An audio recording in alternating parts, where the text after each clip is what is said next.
Όταν μιλάω για ταχύτητα έχω μεγάλο στόμα. Ποντάρω τα λεφτά μου και τα παίρνω πίσω βρώμα. Και χώμα τρως ακόμα καρμπιλάτερά σου έχω μπόμπα. Φτιαγμένο μοτέρ έτοιμο για κόντνα.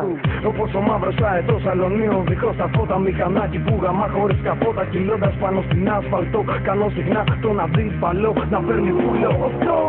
Κάποιοι πουλάνε τα σπίτια τους για μοντέλα. Για να πάρουν ένα Γιαμάχα εσύ για τρέλα. Το μηχανάκι σου βάρεσε γελαστρό. Στο πάνω στην αποβάθρα και στη θάλασσα δω. Στο σκοτώστρα, κοντανίες R500. Λίτρωνο μοντέρ που πιάνει χιλιόμετρα τόσα. Πόσα δεν φτάνει το κεφάλι σου να βάλει μωρή κλώσσα. Κατά τις 11 η κόντρα είναι στημένη.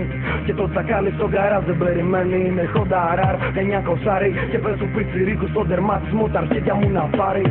Στην εκκίνηση ποτέ δεν πατινάρει. Αν έχει προθεί Δευτέρα τρίτη στη ταμπούρη. Κάνε στην άκρη μωρή. Κάνε στην άκρη μωρή. Πέτρες το βράδυ μαζευτήκανε τραμπούκι για να δουνε μια GS 6 χιλιάρα Σουζούκι που βγάζει σκόνη.